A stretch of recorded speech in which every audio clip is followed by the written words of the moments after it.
Etched in stone, above the entrance of the famous Oracle of Delphi reads, "Know thyself, and thou shalt know all the mysteries of the gods and of the universe." Throughout history, it has been expressly forbidden to reveal the secrets of the Great Arcanum to the public, for it was a heresy. A person who practiced and had knowledge of hermetics. Thus its mysteries have remained a hidden legacy, veiled behind mystical stories and the world's inheritance of art and literature. For all to admire, some to imitate, but few to understand. Hidden in the silent faces of Egyptian monuments, between the lines of the old books of alchemy, the essence of the secret doctrine has always been there.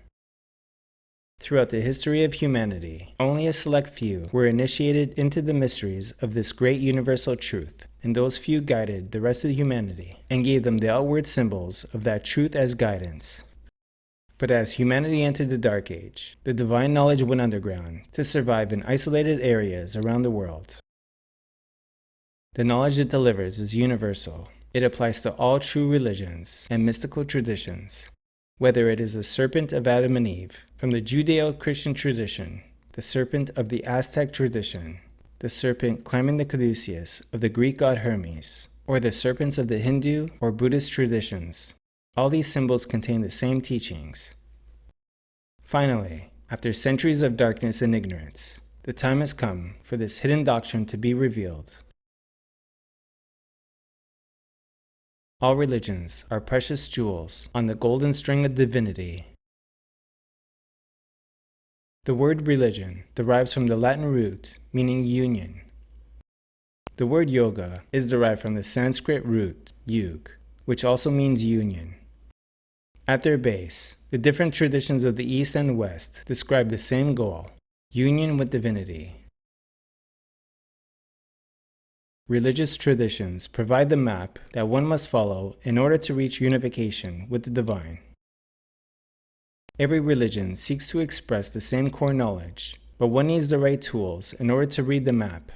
With the right tools and their proper use, an aspirant of any religion or tradition may enter into the direct experiential knowledge of the divine. It could be said then that there is truly one science, one path, but appearing with different names and faces. For narrow is the gate, and straitened the way that leads to life, and there are few who find it. In Greek, the narrow path is called gnosis, which means knowledge. In Hebrew, the same narrow path is called da'at, which also means knowledge.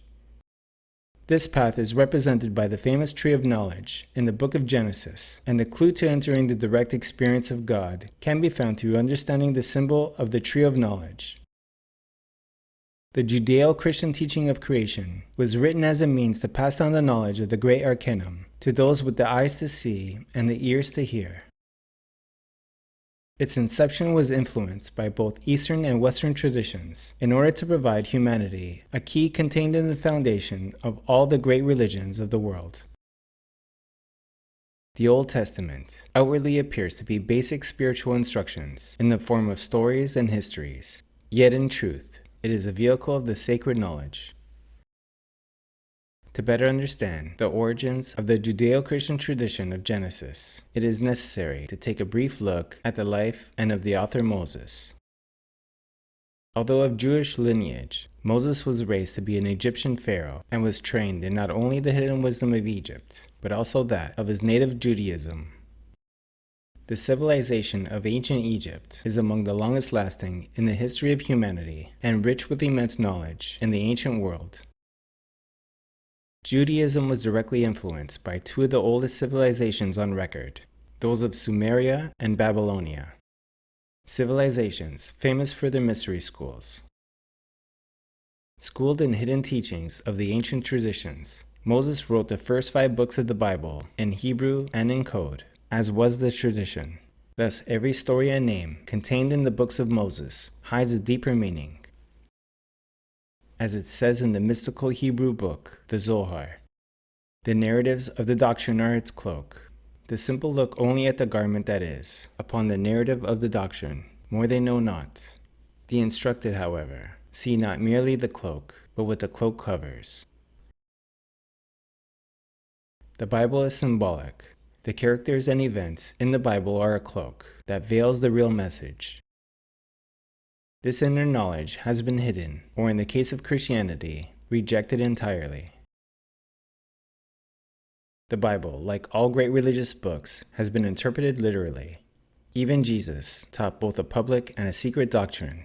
Jesus says to his disciples, "To you it hath been given to know the secrets of the reign of the heavens, and to these it hath not been given."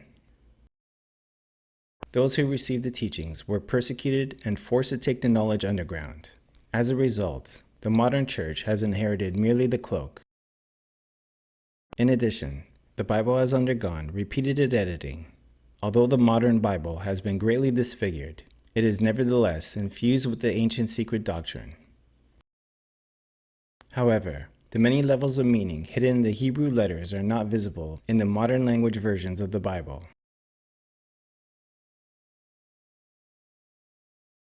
For example, the first words of the Bible in Hebrew are Bereshit bara Elohim.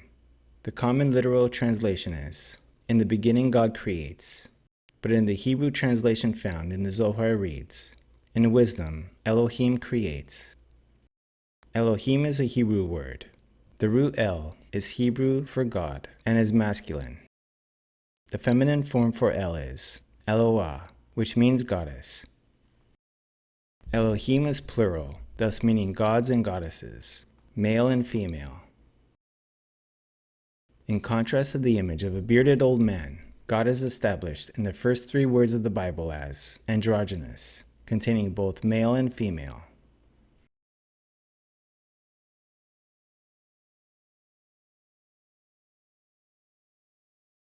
The word Elohim has many meanings.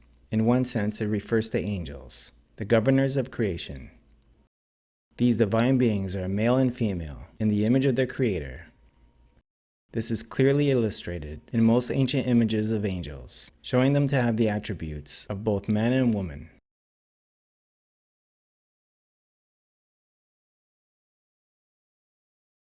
In the Bible, the angel that oversaw the creation of humanity is called Jehovah Elohim. Jehovah Elohim formed man from the dust of the earth. He blew into his nostrils the breath of life, and man became a living being. Jehovah is another important name of God.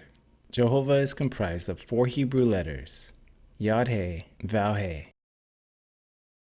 Yod or Yah can be translated as male or phallus, Adam. Heva or Heave is female, mother or uterus, Eve. Even the name Jehovah contains both masculine and feminine forces.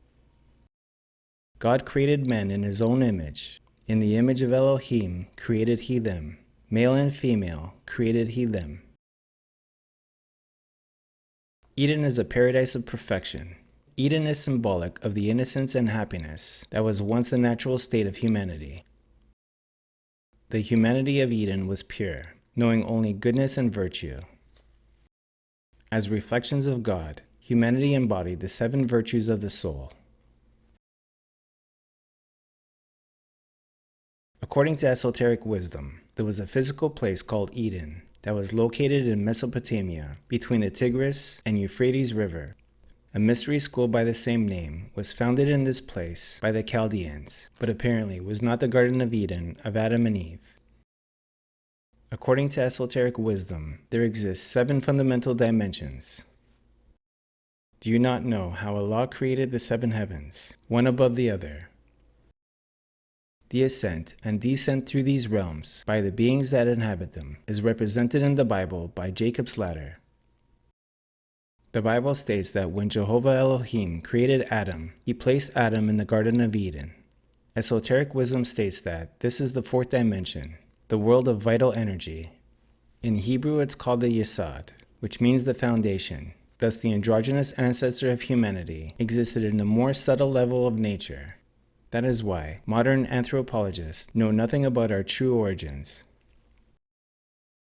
Though happy in its innocence, humanity, as symbolized by Adam, needed to grow spiritually. Thus, Eve was separated from the body of Adam. Jehovah Elohim took one of Adam's ribs, then closed up the flesh. Then Jehovah Elohim created Eve from the rib he had taken out of Adam. She shall be called woman, for she was taken out of the man. This process of separation, presented symbolically in the Bible, was gradual.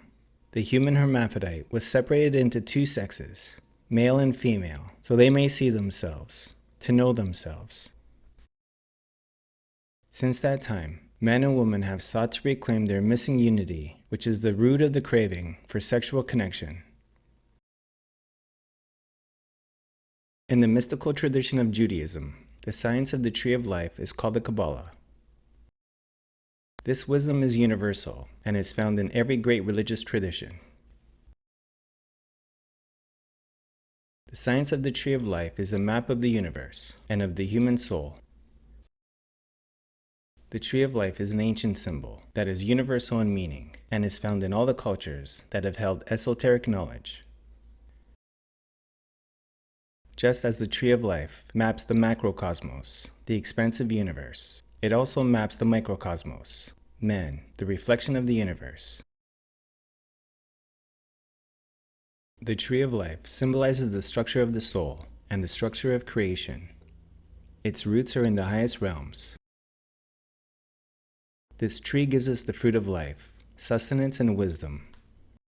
Possessing an illuminated tree of life within means that one's inner senses are fully open and active, providing a direct relationship with God. Knowledge in Greek is gnosis, and in Hebrew is da'at. Da'at is the hidden sphere found in the Kabbalah, which traditionally is never spoken of or revealed. Da'at, or gnosis, is a science of the Great Arcanum, that secret knowledge that has been hidden from humanity for ages. However, close examination of the use of the word knowledge in the Bible gives us strong indications of the nature of da'at, or gnosis, and so it seems that knowledge in the Bible relates to sexuality, hence the tree of knowledge. Da'at, or gnosis, is a direct reference to sexuality. So what is the purpose of this reference to sexuality and its role in the fate of Adam and Eve?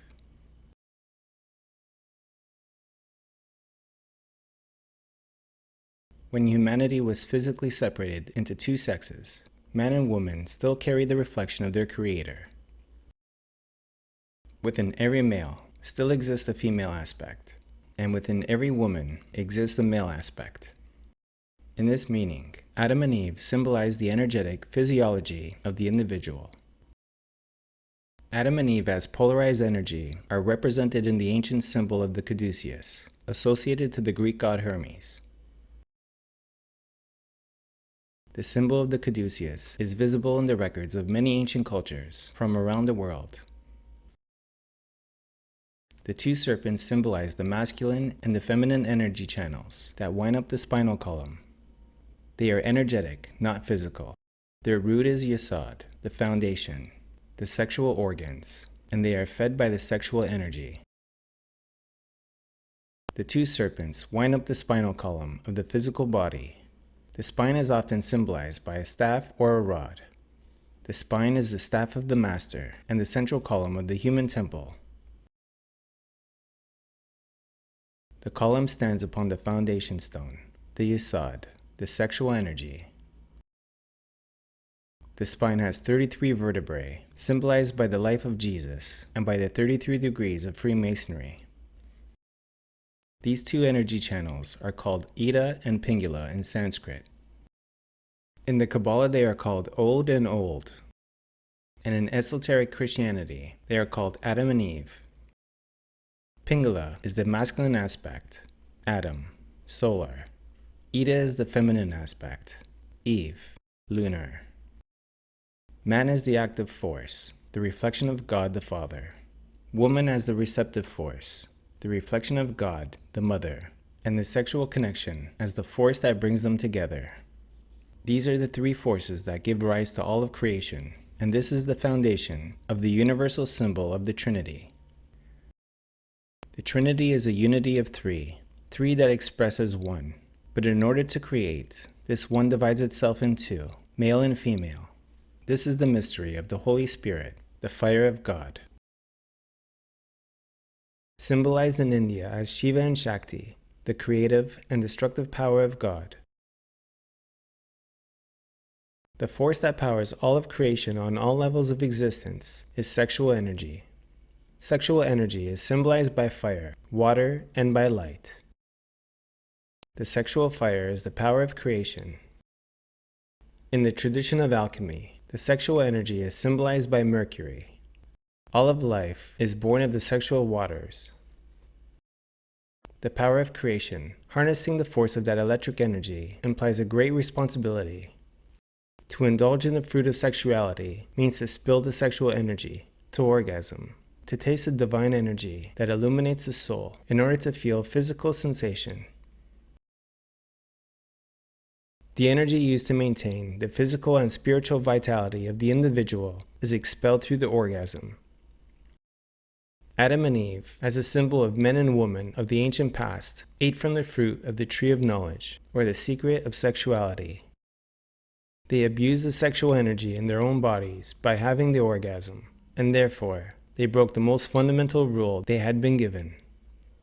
It is very important that the tremendous energy that gives mankind the ability to create be used efficiently, because it is connected to the same energetic force that sustains the individual's own vitality. It is well known that sexual energy is related to the health of the psyche, as well as our physical body. This is why the fruit of the tree of knowledge was forbidden to eat, because the abuse of the tree of knowledge, sex, was treated with the utmost respect. At the time, humanity only knew goodness until eating the forbidden fruit and discovered animal desire, which always leads to suffering and pain. This is the Pandora's box of Greek mythology, which when open, released the agents of evil into the world. Fear, pride, and shame. By eating the forbidden fruit, Adam and Eve learned desire. From this moment, right and wrong is filtered through the need to feel pleasure and avoid suffering. And Jehovah Elohim said, "Behold, the man has become as one of us, to know good and evil." Humanity had already known goodness, ignorance, and purity. Now humanity also knew evil, shame, pain, and fear. Now humanity knew what the Elohim knew already, that desire leads to suffering. Desire is craving, and craving is suffering. Desire always leads to suffering. This is the core message that is found in every great religion. The slave of desire is a slave of sin, and suffering and death await him. Through the abandonment of desire, the deathless state is realized. Stripped of their connection to the divine, Adam and Eve, as symbols of humanity, were cast out of Eden to wander in a wilderness of suffering and ignorance. By using the sexual force to stimulate desire, the fire of Eve became inverted, flowing in the opposite direction. The serpent fell, forming the famous tail of Satan, stimulating the 7 inverted virtues, the 7 capital sins. And I saw a woman, humanity, sit upon a scarlet-colored beast, full of names and blasphemy, having 7 heads. Eden exists within every soul that is united with God. Expelling the light of God from within expels the soul from Eden and creates a great emptiness. To replace the void created by this disconnection with God, mankind created civilizations, ideas, and religion, seeking material wealth, power, and sexual satisfaction. Desire for sensation became the new God and only served to further degenerate mankind until man was left with only a trace of the divine inside. When humanity willingly expelled the sexual energy, it was simultaneously cast out of Eden, the paradise of the 4th dimension, and mankind descended into the wilderness, the physical world, this 3rd dimension, the world of suffering. He drove the man out and stationed east of the Garden of Eden, the cherubim and the fiery ever-turning sword to guard the way to the tree of life. Adam and Eve were cast out of Eden. However, the gateway back to Eden and the tree of life was never closed or locked. The entrance to the Garden of Eden is the same door through which Adam and Eve departed. Humanity is not locked out of Eden, but a cherubim is left to grant the entrance, only to those who have earned the right to return, and only those who have conquered the tempting serpent have earned the right. If you bring forth what is within you will save you. But if you do not bring forth what is within you will destroy you. The serpent is within. The serpent is sexual fire. It is a very powerful atomic energy, with a polarity that can create or destroy. This energy is so powerful, the individual requires great willpower in order to overcome the lure of the serpent. The temptation of this serpent is through material pleasure. This tempting aspect of the serpent is Lucifer, or what in Hebrew is called Shaitan, the enemy, because Shaitan is a fiery serpent that is ignited and empowered through the sexual act. The serpent itself is power. The individual decides through their actions whether it will be a power for good or evil. It is the difference between obeying the serpent or controlling it. The lesson contained in the story of the serpent is that only those with the strength of will to control the cravings of their mind can raise the energetic serpent to transform themselves from intellectual animals into true human beings. It is necessary to conquer the dragon that lies within, as religions and mystical traditions have told us for endless ages. The dragon is one's own lust, passion, anger, pride, fear, and envy, which explains the Hydra of 7 heads and the Medusa. The deceptions of the serpent are legion. The great heroes and gods always have the serpent under their power, and it is the serpent that protects them and conquers their enemies. In contrast to the serpent that tempted Eve, causing her to fall, there is a serpent of Moses, who commanded its power and conquered the Egyptians, accomplishing great miracles. The Egyptians had degenerated into black magic, and Moses appeared to deliver the true teachings. Moses was told to take the rod, the spinal column of the tree of life, within his own body, and it became the serpent of the Kundalini. Only the positive serpent, under the service of God, can free the soul from suffering. Sexual desire is the natural function of the human being, but only sex is performed under the guidance of the divine will. Sex is not only important for spiritual advancement, it is a necessity. It is through sexual energy that the vehicle of the human soul is born. This is self-evident in those who seek happiness in sex. As of any desire of the mind, sexual desire can never be satisfied. Desire is never satisfied by the enjoyment of lust. Just as fire surely increases the more one gives it fuel. The kingdom in Hebrew is Malkuth, the kingdom. This is the first sephira in the tree of life. It is where the real work physically begins, as man and woman. Humanity left Eden as a couple, and as a couple they must return. The couple that must work together in order to reach perfection. Rather than feeding their own lust, they can restore their inner Eve, the fallen serpent, and from there, they may then raise the serpent of the Kundalini.